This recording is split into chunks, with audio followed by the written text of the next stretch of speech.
For people to mail out to the loved ones, just to let you know where they visited. Those three buildings depicted Frankfort on a lot of those postcards. Now you see the boat which says no wait, that is Kentucky State University boat.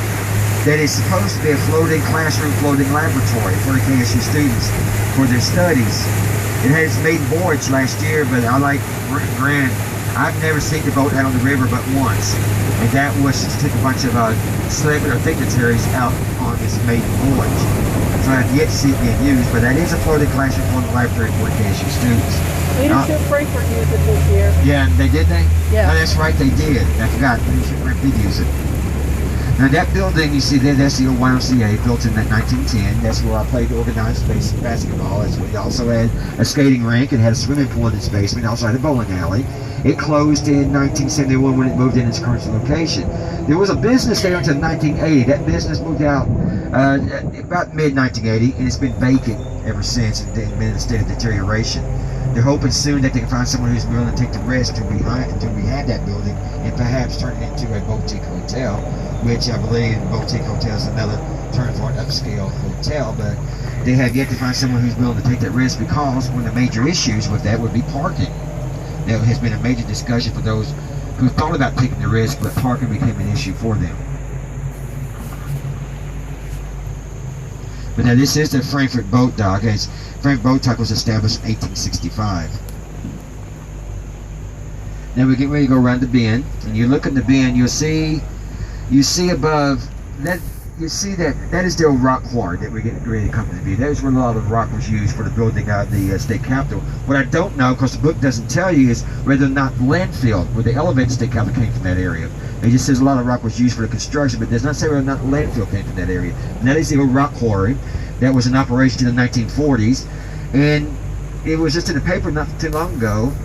They talked about in the 1960s that was a storage area for food and shelter in the event of nuclear disaster, nuclear war. The 1978 flood, because there are tunnels back there, the 1978 flood flooded it, and it contained water ever since. But you can see the brick house above it, and below it you see what looks like a shelf where you have a recessed area. That recessed area just fell in 2 years ago.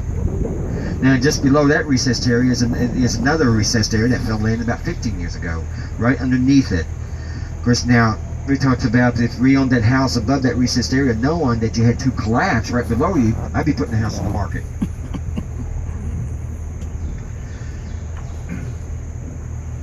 And right next to that house, there's a gazebo. That is where Dr. Gene Birch, a local photographer, that's his property. That's his house. And that gazebo, I've been there once. That gives you a spectacular view of downtown Frankfort. Now this is added entertainment that was added last year. You look on that bank, you'll see, coming down that bank, you see a ramp on the bank. Well, that platform that you see where the rope is, that was only added about 3 or 4 weeks ago.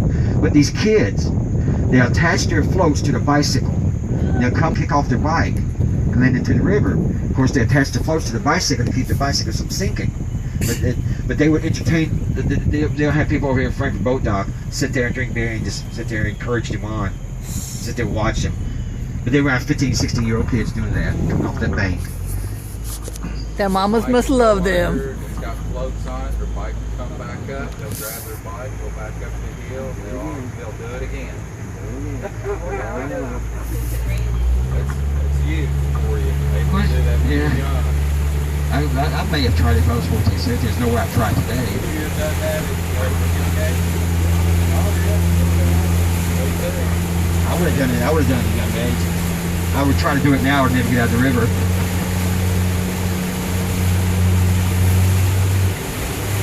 But as we head back toward the railroad bridge, I'll tell you the reason why I was telling you about those caps above the original stone piers.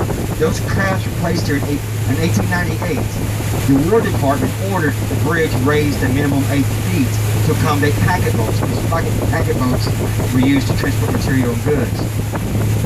The caps actually are higher than about 12 feet, but the War Department ordered a minimum 8 feet. And that's the reason why you had those concrete caps. That's the reason why you see the railroad elevated in downtown Frankfort, because that was ordered by the War Department in 1898. Now the bridge in front of us, that was built in 1929 by Inman, but the bridge adjacent to it I've always remembered it as a highway bridge, but that was a railroad bridge before. That was a railroad bridge before L&N built the bridge that we have today. And when they built that bridge in 1929, they deeded the other bridge over to the Kentucky Highway Department.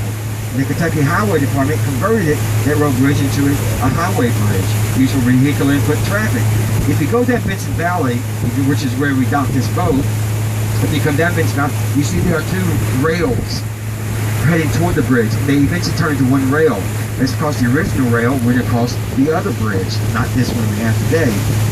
Now the highway bridge was closed in the 1990s when they opened the arch bridges. It was part of the Kentucky River Walking Trail until about 3 years ago. They closed it to foot traffic because it was deemed too unsafe for foot traffic as well.